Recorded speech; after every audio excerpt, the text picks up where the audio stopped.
um print de WhatsApp, um áudio, um documento extraído de um celular. Hoje, a prova digital é a que prende e é também a que absolve. Mas como que a gente garante que essa prova foi colhida de forma exata? Crimes digitais e cadeia de custódia. Vamos dialogar? Olá, pessoal. Eu sou a Cristiane Simões, advogada criminalista. Hoje eu estou aqui, vou deixar a pessoa mais importante por último. Estou com o Felipe Almeida, estou com a Janaína Chelotti. Olá. E estou com a Marta Saad, a nossa convidada. Marta Saad, que é advogada, professora de processo penal lá da Faculdade de Direito da USP, conselheira do Internet Lab e ex-presidente do IBC Crime. Meu Deus do céu, meu coração. Prazer enorme ter você aqui, Marta. Obrigada, Cris. Tudo bem, gente? Tudo bem. Tudo bem.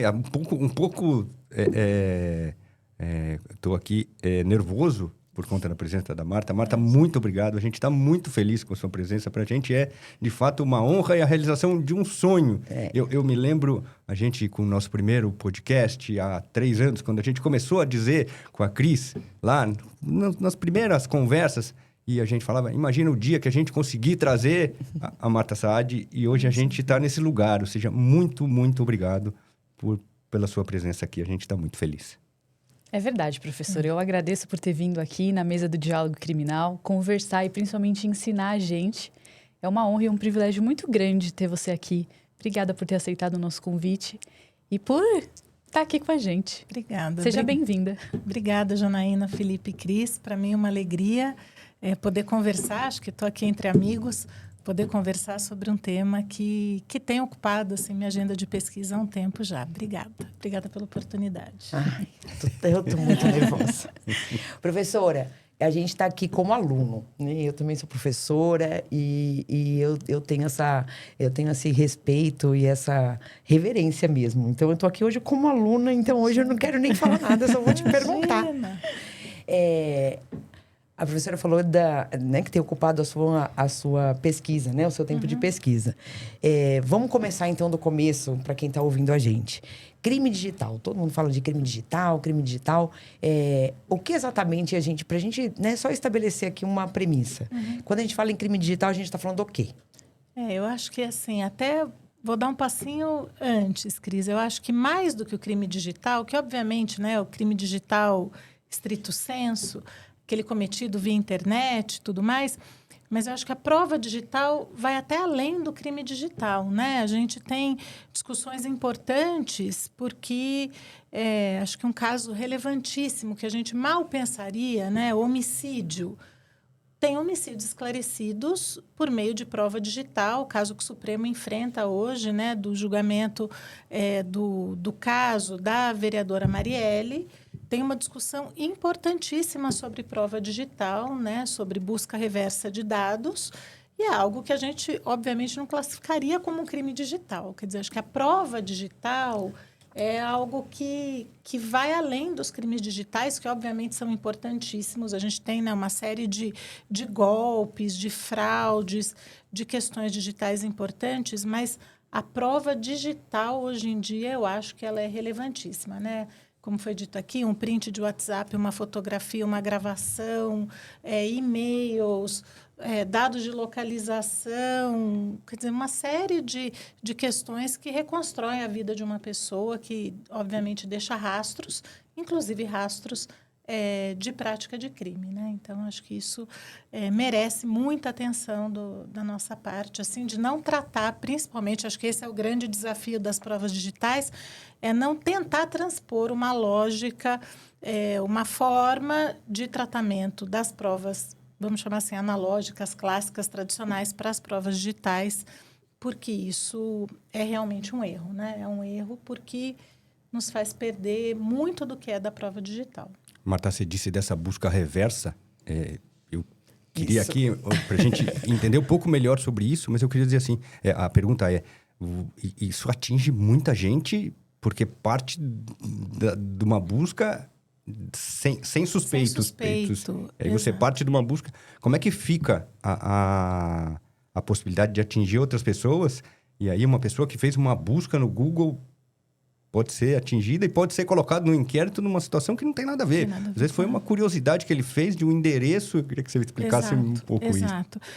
Acho que assim, por que eu digo que a lógica é totalmente diferente, né? Porque numa investigação você parte de um fato, vai afunilando na busca da autoria, né? Aparece um suspeito, quer dizer, você tem uma lógica diferente da chamada busca reversa ou geofence, né? Que é esse caso. O que acontece nesse caso?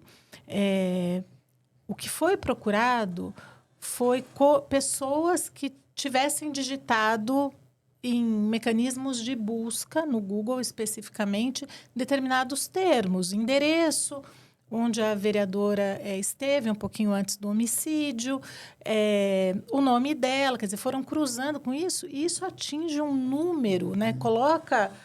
Traga para a investigação um número gigantesco de pessoas inocentes, quer dizer, até você ir afunilando e cruzando esses dados, informações de muitas pessoas foram levadas para o caso, né? Então, isso é uma potencialidade da prova digital. A mesma coisa acontece quando se apreende um telefone celular e se passa a fazer uma série de buscas. É quase uma inversão, né? No mundo físico, a gente tem o quê? Busca e apreensão. No digital, muitas vezes a gente tem a apreensão do físico ou de toda uma caixa de e-mails e depois a busca. E o que a gente faz com toda aquela informação de terceiros, de vida privada, de intimidade, que não tem nada a ver com o caso, que não tem nada a ver com o fato que está sendo investigado, né? Então, acho que a potencialidade de atingir terceiros é muito maior. A gente tinha essa preocupação, por exemplo, com interceptação telefônica. Virou uma coisa mínima perto de uma captação, uma interceptação telemática, né, de obtenção, por exemplo, de e-mails, né? Então, realmente tem uma potencialidade muito grande. A jurisprudência fez, pelo menos, fez um entendimento de que na interceptação telefônica a gente tem um tempo para ser atingido. Exato. E nessas investigações é um leque aberto. Ou seja, você traz quem você quiser, no tempo que for. Então, uma pesquisa de uma pessoa que fez desse endereço há 2, 3 anos, ou por uma curiosidade, ou por alguma coisa, ela pode ser ouvida e atingida. Como fica a intimidade desta pessoa e ser colocado no inquérito, a gente já sabe como é. Pois é. Imagina num caso como o da Marielle, você ser chamado para ser ouvido. Porque, de alguma maneira, assim, a gente se queixava muito da interceptação telefônica, né? Sim. Das prorrogações, de ir colocando outros números e tudo mais. Mas a gente tinha, a partir de determinado momento, né? Passou a ter lei, crimes, prazo de duração. Tem lá uma previsão de descarte, ainda que ninguém nunca tenha acompanhado o descarte de material obtido em interceptação telefônica, mas tem algum rito, algum procedimento, um pouco de pressuposto e requisito para decretação. Quando a gente vai para o campo das provas digitais, o que acaba acontecendo? Acho que a casuística usa analogia, combinando procedimentos, requisitos muito diferentes, né? E possibilitando que cada juiz, num caso concreto, fixe ali as condições para a decretação das medidas. Então, a gente tem interceptação, a captação, né, de obtenção de dados, principalmente armazenados, né? Toda a vida da pessoa, toda a conta de Gmail, né?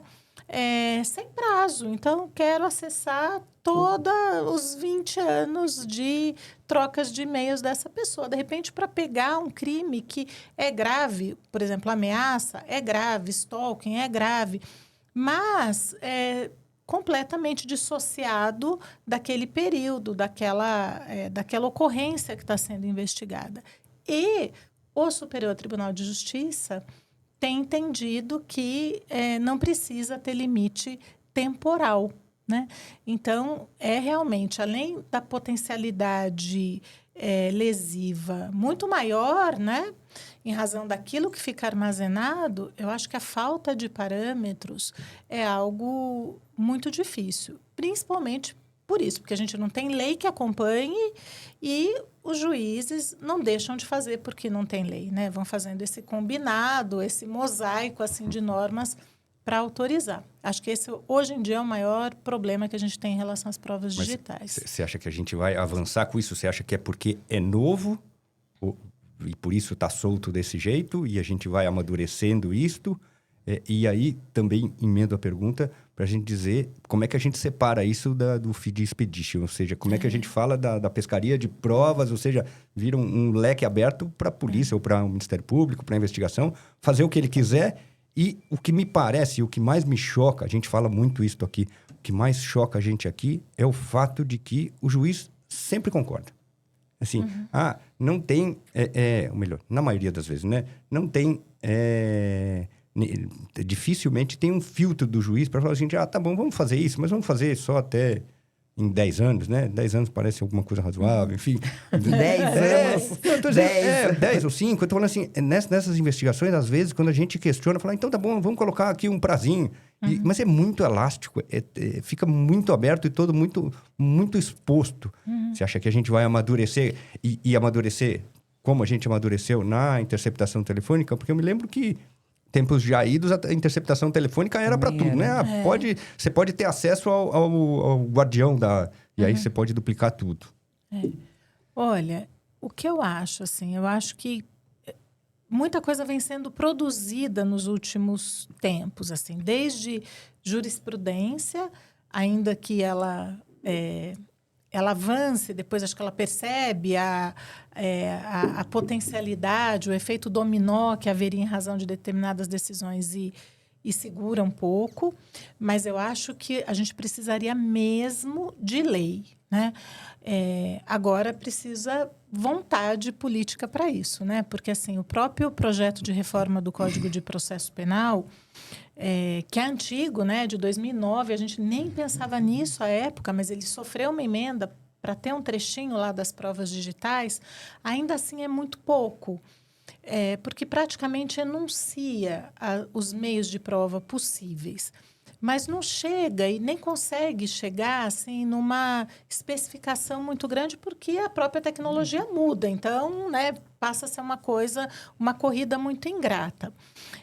Por que eu disse que isso tem sido uma agenda, assim? Porque eu oriento, acho que eu comecei nisso meio por acaso, né, trabalhando com prova e tudo mais, mas eu acabei atraindo muita gente que trabalha no assunto, mestrado, doutorado, o próprio Internet Lab, que eu já estou há 10 anos, esse ano é o 10º congresso do Internet Lab, que eu faço a coordenação acadêmica, e os temas, obviamente há temas novos, mas os temas são sempre os mesmos, sabe? Do quanto que a privacidade, a intimidade, a proteção de dados ficam fragilizados diante de uma falta de lei, de disciplina sobre isso. Então, eu acho que seria muito desejável assim, que a gente tivesse, pelo menos, no que a gente costuma chamar assim, uma parte geral, sabe? Ainda que a gente não tivesse muito detalhamento sobre cada um dos meios especificamente, mas uma parte geral que pudesse elencar, assim, subsidiariamente, né? Eu parto do quê? Qual que é a medida menos gravosa? Qual é a medida mais gravosa? Para que tipo de crime? Que cuidados eu tenho que ter? A gente falou aqui um pouquinho, né? A Cris, no comecinho, falou, né, da cadeia de custódia. Eu acho que são cuidados que a gente tem que ter e que, na nossa tradição, cabem muito bem, obviamente, numa lei. Agora, eu também defendo que essa lei ela pode ser como se fosse uma norma processual penal em branco, porque a gente não consegue dar conta de tudo que vem.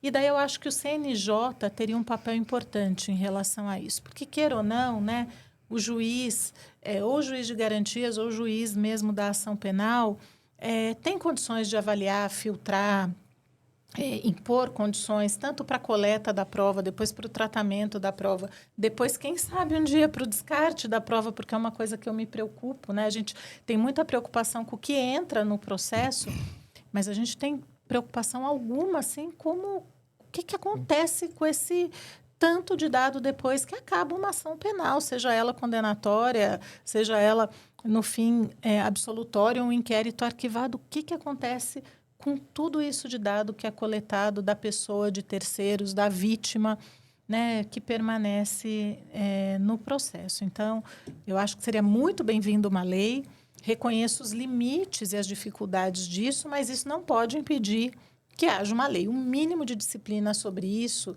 a gente precisa para dar segurança, né? Para quem pede, para quem é alvo, enfim, para tudo isso. E previsibilidade também, né, Pois professora? é. A gente vê que, em alguns casos, o tratamento dessa prova digital acaba sendo diferente. E isso fica escancarado em violência doméstica.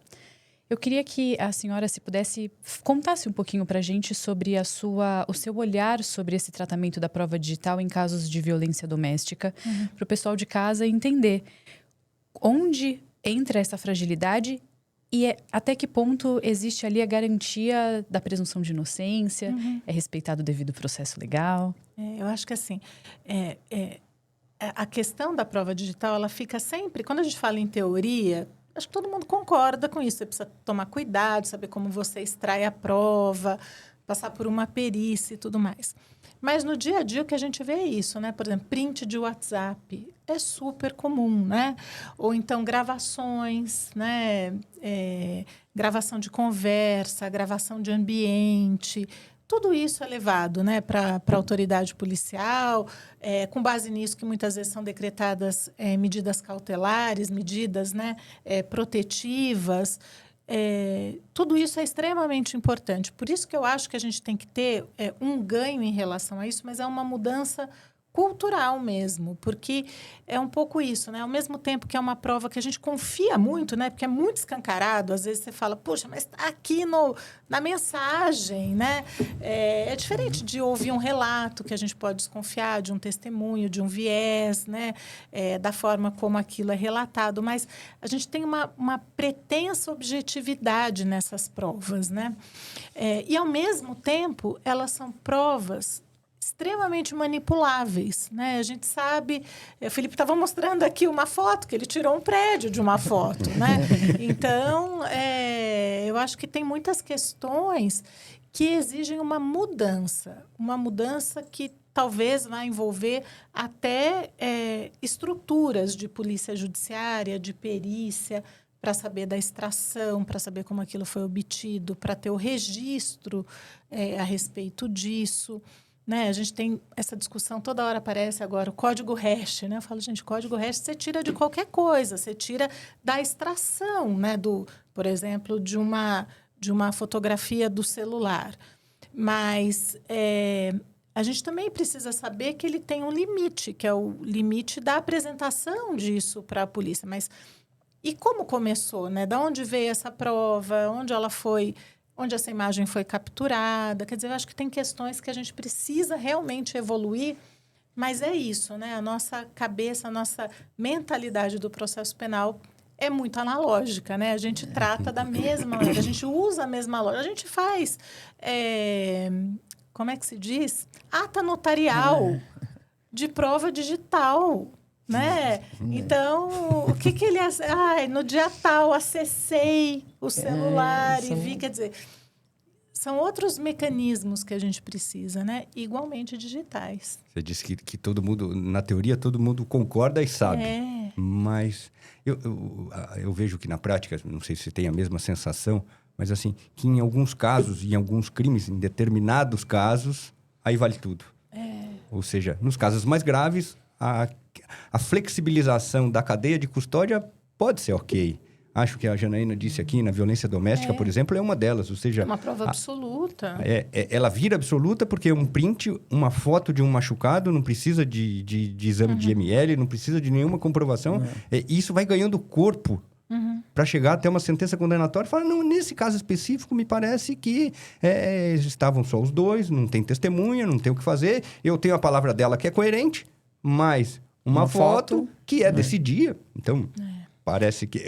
parece ser desse jeito. Gratos para ter essa discussão, né? Porque daí acaba que é um pouco isso. A prova entrou desse jeito, sem o filtro.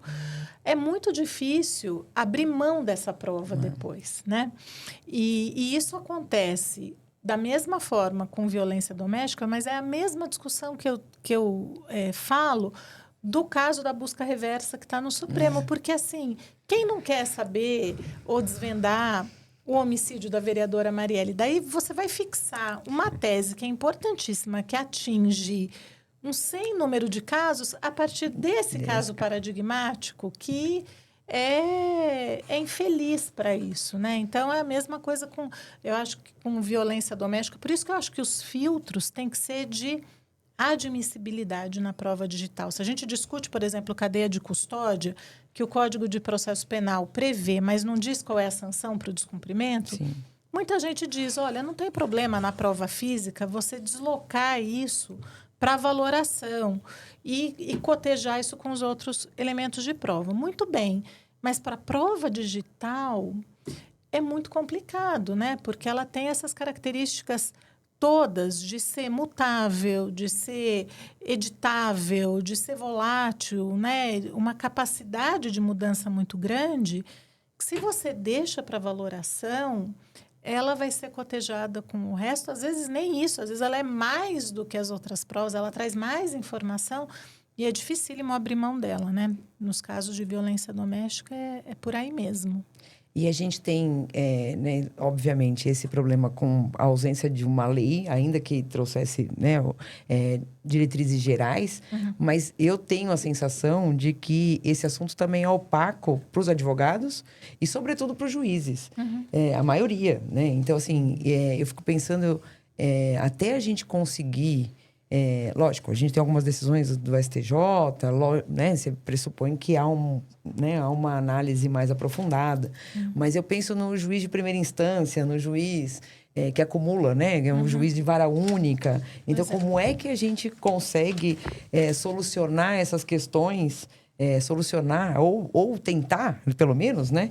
E atingir essas pessoas também, né? Estão lá na ponta, então, né? Exatamente, porque essa valoração deveria ser feita pelo juiz, que tem que ter o conhecimento dessa fragilidade, dessa volatilidade dessa prova. E muitas vezes a gente percebe que não, né? E justamente o que me assusta muito é o fato de que a gente tem, né? Eu não gosto desse termo, mas eu vou repetir, a epidemia, né? De violência doméstica e tal. Então, assim, quando chega no Poder Judiciário, o que a gente vê é que a condenação, ela é quase certa, né? Com uma foto qualquer, sem qualquer análise. Mas eu fico preocupada, professora, e aí eu queria saber. A gente teve, assim, até recente, né? Alteração do Código de Processo Penal com relação à cadeia de custódia. Mas a gente não tem nada específico com relação à prova digital. E, né, o que a gente estuda, né, o que a gente ouve, é que não serve exatamente. Não serve mesmo. E o que a professora traria como ideia para uma cadeia de custódia que realmente atingisse? Porque o que eu vejo, assim, depois chega lá, fala, não, olha, colheu esses dados no Celebrity, então tá certo, né? Então deve ser isso mesmo, né? Então vamos trabalhar em cima disso. Ou então, tirou o hash, fez o espelhamento, então daqui para frente tá tudo certo. Tá tudo resolvido. Né? Tem Verifact. Tem o Verifact, né, tal. Então, assim, tá tudo resolvido, né? É o que eu ouço, né, de muitos advogados. E tá tudo certo? Olha, eu acho que a gente precisaria de algumas adaptações ali sobre a cadeia de custódia para a prova digital.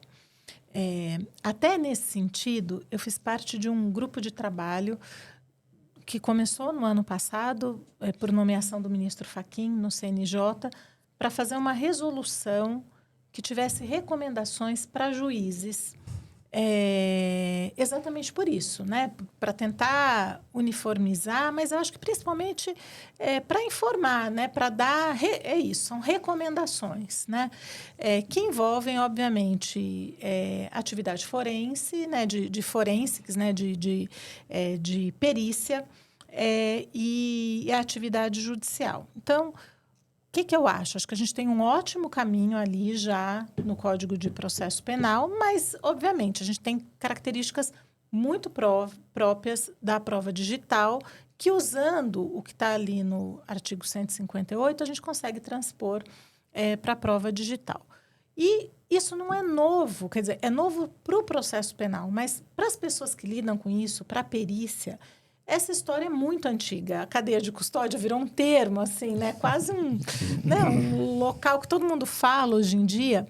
Mas essas que são chamadas assim, boas práticas de tratamento da prova digital, existem há muito tempo por organismos internacionais. Para a gente, a coisa mais próxima são as normas ISO, que tem isso, né? O próprio CNJ tem lá normas para tratamento de dados digitais, né? Como que você transita isso de uma justiça para outra, de um órgão para o outro e tudo mais. Mas, sobre a cadeia de custódia, eu acho que seria muito bem-vinda essa... É um projeto ainda, né? A discutir ainda no CNJ sobre essa resolução para o juiz, porque é o âmbito que o CNJ pode fazer, é juiz, não é lei federal, não é nada disso. Ela espelha, de alguma maneira, o que está lá no Código de Processo Penal sobre cadeia de custódia, transpondo para provas digitais. Tanto aquelas que são produzidas pelo juízo, como aquelas que são obtidas, por exemplo, num flagrante, sem ordem judicial. Então, a gente pode pensar em regras, tanto para, por exemplo, uma busca e apreensão digital. Você precisa ter palavra-chave, você precisa ter um cuidado, na medida do possível, isso ser acompanhado por perito, né? Por exemplo, a gente tem isso em crimes contra a propriedade industrial, vai um perito junto, né? Então, isso envolve muita mudança cultural e estrutural para lidar com a prova digital. Quanto também, eu falei isso, né? Então, o que tem que ter um mandado judicial para busca digital, né? Não é a mesma coisa que uma busca pessoal, em que eu falo, eu vim buscar esta caneca. Outra coisa é vir buscar seu celular. Bom, o celular tem a vida toda da pessoa, mais do que a casa dela, mais do que o trabalho dela, muitas vezes, né? Então, você precisa de requisitos muito detalhados a respeito disso, né? Como que vai ser dada, como vai ser feita a extração, se a defesa pode ou não pode acompanhar a extração desses dados, como tem, por exemplo, no Estatuto da OAB, uma série de questões em relação a isso. Como também, como que o juiz deve lidar com a prova que chega de uma busca sem mandado, né? De uma blitz, de uma... né, do suspeito, que tem, enfim, mil discussões sobre isso. Mas como lidar com isso? A autoridade policial pode abrir para dar uma olhada antes de mandar para a perícia? Qual que é a validade disso? Pode dar print? Quer dizer, tem uma série de questões em relação a isso que eu acho que precisam de um melhor detalhamento. Então, acho que a disciplina da cadeia de custódia no Código de Processo Penal é detalhada, né? É um roteiro, né, para a perícia, mas eu acho que a cadeia de custódia da prova digital vai além disso. É muito mais do que só a atividade pericial ali. A própria coleta pode fazer perder a prova, dependendo do que for feito, né? A gente sabe que ligar ou desligar o celular, ligar ou desligar o computador, muda, né, a estrutura disso. Professora, mas aí eu fico com aquela dúvida, né? Que, assim, se o CNJ, né, faz essa recomendação e tal, que eu acho super válido, como uma forma mesmo de instrução, até uma boa prática, talvez, levar a essa modificação da Lei Ordinária Federal. Mas adianta a gente ter todas essas regras se depois uma decisão judicial falar, não, aqui não respeitou exatamente a recomendação ou a lei, né? Mas a gente vai admitir essa prova mesmo assim, porque também só ligou... porque eu já vi. Então, foi assim, foi lá, uma busca e apreensão, com mandado de prisão, e aí, ligaram o computador. Justamente, era uma operação contra a pedofilia. Então, né, deflagraram aquela operação em vários endereços e tal. E aí, justamente, para fazer a prisão em flagrante, tinham que ligar os computadores. E aí, ligaram os computadores, ligados todos os computadores na internet, né? Em todas as apreensões. Então, pronto.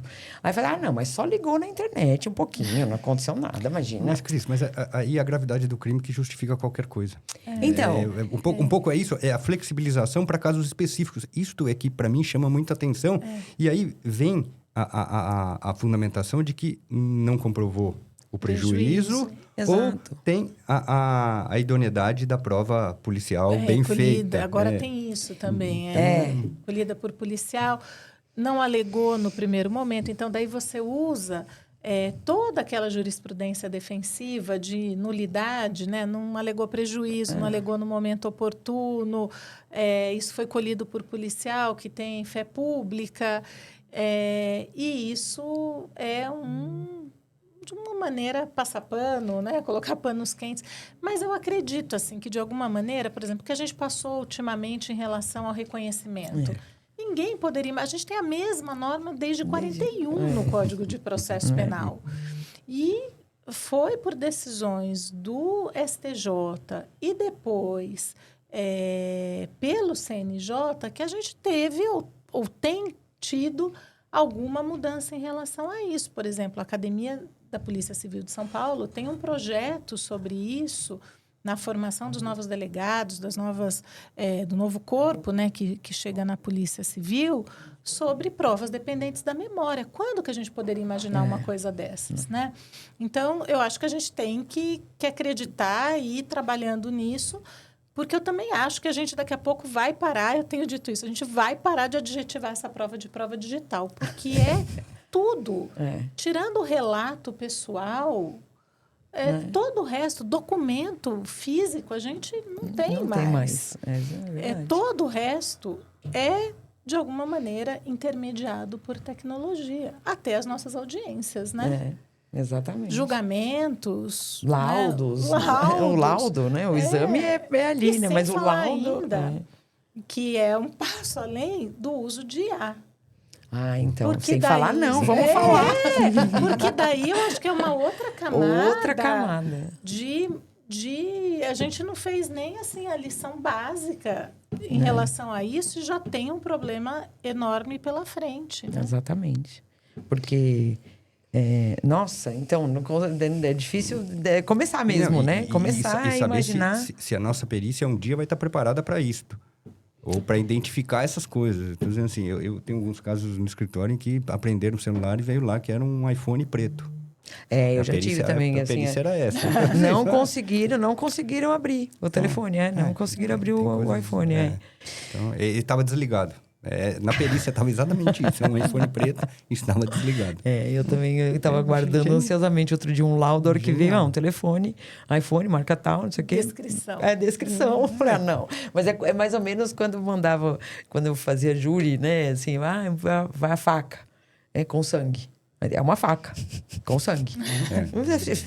Puta, de quem é no sangue, onde tá a perícia. A medida da faca e tal, e a substância hematóide. Assim, para que serviu essa perícia? Então, eu só acho que o meu medo assim, a tecnologia avançar numa velocidade muito, muito, muito, muito maior, né? Que é o esperado. E a gente demorar... Olha, a gente estava falando do código de 41, né? Das regras de reconhecimento. E a gente está em 2026 e demorar tudo isso para a gente ter essa percepção dessa importância. Eu penso, né? Em processo penal, tinha que anular. Assim, é a única forma, né? É pedagógico. É a única forma de ensinar, né? Faça direito. É difícil perder, né? Assim, perder todo um trabalho, né? Eu também sinto por isso, né? Porque você vê, as pessoas não fazem de má fé, na maioria das vezes, né? Fazem porque é isso, né? Chegou, é o que eu tenho de prova, é como eu sempre fiz, né? Mas eu acho que tem um efeito pedagógico no perder uma operação, um caso, né? Porque senão não muda. Vai fazendo porque tudo bem, lá na frente eu vou ter um manto, uma bênção sobre isso, né? Exatamente. Se a prova é aceita, eu vou mantendo o que é feito. Claro. E o que mais me impressiona, e a gente fala muito aqui isto, é a história de que as mentiras são replicadas dentro da investigação, da denúncia, e depois viram sentença. Então, a gente tem aquele caso clássico, que agora o Schietti fala, o ministro do STJ fala que o policial convida a polícia para entrar na... Então, eu tô... o que me deixa mais apreensivo em relação a isto é como é que a gente vai fazer a contraprova disto. Porque assim, foi lá espelhado uma conversa de WhatsApp e encaminhado para a perícia, mas tinha uma mensagem que foi deletada. E aí, o que tinha naquela mensagem? A gente teve agora, no caso do Vorcaro, várias pessoas, inclusive o ministro Supremo, em que as mensagens estavam apagadas. O que tinha ali naquelas mensagens? E aí, depois acharam as mensagens dentro do aparelho de celular. Mas qual que é a veracidade disso? Dessa mensagem foi enviada ou não foi? Estava lá no bloco de notas, mas isso é verdadeiro? Isso não é verdadeiro? A perícia tem condições de afirmar categoricamente que essa prova foi preservada? E aí a história de dizer que tem presunção de idoneidade da prova feita na polícia, isso incomoda, pelo menos a mim pessoalmente, incomoda bastante. Eu acho que essas provas, por exemplo, que a gente conversou outro dia, né, Felipe, de WhatsApp Web, né, de espelhar o dispositivo da pessoa. Às vezes até devolve o aparelho para a pessoa, mas segue utilizando. Eu acho que o STJ já teve decisões importantes reconhecendo que isso era inadmissível porque você não sabe dizer, não tem condições de dizer pela própria ferramenta quem enviou a mensagem, se foi eventualmente o policial ou a pessoa. E, além disso, o próprio histórico, né? A pessoa tem acesso a meses, né? Acho que 6 meses, não sei quanto consegue baixar no WhatsApp Web, mas todo um histórico, de novo, às vezes impertinente em relação àquele assunto. Mas daí agora já começa de novo com a flexibilização. Tem que provar o prejuízo, não é bem assim, está sujeito ao regime de nulidade. Então, realmente, eu acho que a gente precisaria de uma mudança em relação à compreensão da prova digital pela potencialidade que ela tem. Primeiro, que ela tem essa aparência de veracidade, né? Gera uma crença na pessoa a respeito daquilo. Ela é aparentemente muito objetiva, mas, ao mesmo tempo, ela é super manipulável, né? Então, é quase uma contradição, mas ela exige muito cuidado. E eu acho que a jurisprudência, quando ela começa a reconhecer isso, ela percebe a potencialidade daquele precedente, por exemplo, num sem número de casos, daí ela recua um pouquinho. Não é bem isso, aqui faltou tal coisa, aqui poderia ter... não consigo ver qual foi o prejuízo. A Cris estava dizendo, o prejuízo é evidente, né? Mas ela recua. Então, acho que por exemplo, essa conversa aqui, tomara, né? Que repercuta, que as pessoas prestem atenção nisso. Eu acho que é importante a gente falar, né? Que a gente não pode tratar da mesma maneira essa prova. Eu acho que como a gente também, né? A gente fala aqui para muitos advogados e tal, também é importante, né? A gente falou aqui do Poder Judiciário, da dificuldade da perícia, do perito, de estar a par das novas tecnologias, mas também do advogado, né? Porque tem muitos colegas que, assim, não, isso aqui veio... não, se tá aqui, tá bom. Então, assim, a gente também tem que se preparar justamente para poder questionar. Né? Então, assim, o mínimo do contraditório também está no advogado conhecer a forma, né? Como essa prova é extraída, e para poder questionar, né? Então, acho que fica também a mensagem, né? Essa discussão, ela é importante para a gente trazer uma luz ainda maior para esse assunto, mas também uma luz para os advogados especialmente. Assim, olha, vai aprender, né? Porque se você não sabe, você está prejudicando o seu cliente, né? Mas aí, Cris, você não acha que esbarra na condição financeira, e aí é dinheiro mesmo, de fazer contra-perícia? É caríssimo, ou seja, porque muitas vezes a gente só consegue desconstruir a verdade daquela prova, ou a certeza daquela prova, daquele vídeo, ou daquela mensagem, ou de todas essas provas digitais, fazendo um laudo pericial, falando, olha, aqui me parece que está ruim. Não sei se a IA vai vir para começar... técnico, né? Que às vezes o advogado não dispõe também, né? Até para... Então, mas aí, acho que aqui... Né, a nossa ideia aqui, eu acho que é importante que o advogado tenha o conhecimento técnico. E, a partir daí, é verdade, né? É uma prova muito cara e nem todo cliente vai ter a oportunidade de fazer. Mas, às vezes, o advogado nem sabe que ele pode propor ao cliente que faça, né? Então, isso que é importante. Eu me lembro um caso do escritório, você falando de pedofilia, que foram buscar um computador e era aquela rede ponto a ponto. E aí... Na verdade, é o seguinte, e o cara dizia o seguinte, eu gosto de pornografia, eu gosto de pornografia, mas não de pedofilia. E eu acesso estes canais de pornografia adulta. E aí, a gente fez uma perícia falando o seguinte, quando ele dá o ok para baixar a pornografia no computador, não é nem para baixar, para visualizar, para assistir o vídeo, ele permite que vários arquivos sejam colocados no computador dele e ele vira uma rede ponto a ponto. Então, a partir daquele momento, Nem ele está sabia. disponibilizando. Ele está disponibilizando. E aí, a perícia particular comprovou o seguinte, que aquele arquivo de pedofilia estava muito no fundo do computador dele e ele sequer tinha acessado aquele arquivo. Então, assim, eram várias pastas, até porque quando você baixa aquela quantidade de arquivos e tinha uma única pasta lá embaixo que tinha pornografia infantil, pedofilia. E aí, como ele virou um ponto de distribuição, as pessoas conseguiam acessar, que é a internet ponto a ponto. E aí, a prova foi desconstruída porque a gente colocou dúvida em relação a isso, mas assim, foi uma perícia muito cara e muito difícil. Muito técnica.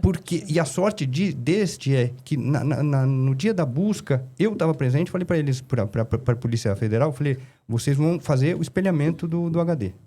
Não vão levar o HD.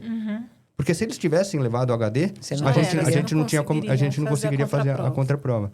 Então, assim, eu lembrei desse caso específico só para a gente dizer o seguinte, que está baseado, e já faz bastante tempo isso. Então, na desconstrução da prova, e não sei se a IA um dia vai chegar a poder fazer isso com a credibilidade para desconstruir esta prova. Enfim, espero que um dia chegue para ser mais barato, como é o Verifact. A gente fazia ata notarial, que era muito cara, e hoje a gente faz certificação digital, que é muito mais barato, e tem aplicativos que têm a mesma credibilidade, mas não tem o custo alto. Exatamente. Eu sei que a gente está caminhando para o final já, Cris, mas eu não posso terminar antes de fazer uma pergunta. Nesses casos em que a prova digital não tem garantia de autenticidade nenhuma e que isso é muito evidente, o julgador deveria... E quando eu digo julgador aqui, eu gostaria de extrapolar um pouco o judiciário e trazer isso para procedimentos sancionatórios em geral. Ele deve invalidar essa prova de ofício ou ele deveria aguardar a provocação da outra parte dizendo que tem uma nulidade ou alguma irregularidade disso? Eu nem imagino de onde você tirou essa pergunta. Olha, primeiro para falar de processos sancionatórios como um todo. Curiosamente, essa é uma discussão que é mais avançada no processo penal do que, eu vou falar assim, do que os processos extrapenais. Acho que é uma das poucas, né? Porque eu vejo, assim, as pessoas que lidam com direito de família, com processos também, outros processos sancionatórios, acabam se valendo um pouco da disciplina do processo penal para isso, né? Em relação à postura do julgador, a meu ver, diante de uma ilicitude evidente, ele deveria agir de ofício. E não acho que isso seja um problema de processo acusatório, de que o juiz não pode, porque aquilo contamina o processo de uma maneira que ele deve velar por aquilo. Não é uma questão de disponibilidade das partes, é como uma nulidade absoluta. Então, acho que ele deveria caminhar. Já é difícil as partes provocando, o julgador fazendo de ofício, mais ainda. Mas eu acredito que ele, diante disso, e eu acho que é isso mesmo, é exclusão da prova. Quando a gente tinha processo físico, né, o desentranhamento, né, tirar dos autos isso. Acredito que sim. Obrigada. Cris, eu sei que você vai terminar, mas eu não queria, viu? É contra a minha vontade. Eu, como sempre faço isso, eu tenho uma última pergunta que eu sempre digo, como para os nossos ouvintes, como eles fazem para chegar aonde o nosso convidado está. Mas para a professora Marta, eu vou fazer uma pergunta diferente, porque acho que o lugar que ela está é um pouco... O alto do cume não é para todo mundo. Eu queria perguntar, Marta, qual é o hábito que um jovem, um advogado criminalista tem que ter para ter a competência ou para ganhar alguma notoriedade ou para conseguir ficar bem na carreira? Eu não sei se eu sou uma pessoa muito boa para isso, porque eu sou ruim de marketing, eu sou ruim de... Mas eu acho que estudar, né? Assim, eu vi que, pelo menos eu tive diferentes interesses, assim, eu tenho quase 30 anos de formada, e eu meio que me interessei por assuntos muito diferentes ao longo, assim, se for olhar o que eu estudei nos últimos anos na minha carreira, primeiro eu estudei defesa no inquérito, que quase tem ninguém livro falava, brilhante, aliás. Antes da súmula. Depois, eu estudei no meu doutorado medidas patrimoniais no processo penal, que também foi um assunto que a gente não falava, né? De reparação de dano, perdimento, acordos, né? Que envolvem isso. E a prova digital foi uma coisa que apareceu, vou falar mais até do que isso, mais tecnologia. Eu acho que, assim, estudar, reservar um tempinho por dia para ler, eu tenho esse hábito, assim, eu acordo muito cedo e eu tenho um período de silêncio na minha casa, antes de filho acordar, antes das coisas acontecerem, assim, que eu procuro ter uma disciplina para isso, porque depois todo mundo faz 1000 coisas, né? A gente tem, para quem é advogado, dias imprevisíveis, né? Nunca sabe como que o dia vai acabar, às vezes a gente planeja uma coisa e não dá certo, mas eu acho que tentar acompanhar, assim, leituras variadas. Leitura que eu digo é se informar, né? Podcast, eu falo que eu escuto bastante em trânsito, eu estou sempre ouvindo, lendo coisas que são publicadas, tem revistas abertas na internet, tem um monte de curso, né? Eu acho que tentar acompanhar, que não é fácil, acho que assim, no mundo vertiginoso, com tanta informação, a curadoria é difícil, né? Saber o que é bom. Às vezes a gente entra numa navegação, quando vem, fala, nossa, como que eu vim parar aqui? O que eu estava ouvindo mesmo? Né? Começa a fazer uma compra online, quer dizer, as coisas vão mudando. Mas eu acho que tem uma disciplina, assim, de tentar estudar. Eu acho que sem esforço, assim, pessoal, sem um pouquinho de abrir mão de às vezes, de alguma coisa que possa ser mais agradável, né? Mas eu acho que isso, por acumulação, tem um ganho, assim. Vejo isso com os meus orientandos também, com os meus alunos de graduação. Acho que é um pouco, assim, um pouco de disciplina para estudar. Obrigado. Professora, não tenho nem como começar a agradecer, mas eu queria primeiro te oferecer o nosso caderninho Sou daqui. bem analógica, gosto de caderno. Então, tem um para você. Obrigada. Queria te agradecer Cris. demais a presença. Obrigada. Agradecer demais todo o conhecimento que você trouxe num período tão curto. Queria ficar aqui o resto do dia, mas como, né, a gente sabe, não dá. Obrigada. Foi um prazer enorme. Tenho certeza que eu falo em nome do Felipe, da Janaína e de todo mundo que está ouvindo a gente. Obrigada. Muito obrigada, de verdade, pela sua visita. Espero que seja a primeira de várias. Obrigada, Cris, Felipe, Janaína. Eu também queria parabenizar, porque, de novo, né, eu consumo muito podcast. E eu acho que é uma forma também da gente levar, né? Num período curto, assuntos que são bem interessantes. Então, agradeço imensamente a oportunidade e o convite aqui. Obrigada. Obrigado. Obrigada. Então, até a próxima, pessoal. Tchauzinho, pessoal. Tchau. Tchauzinho. Tchau.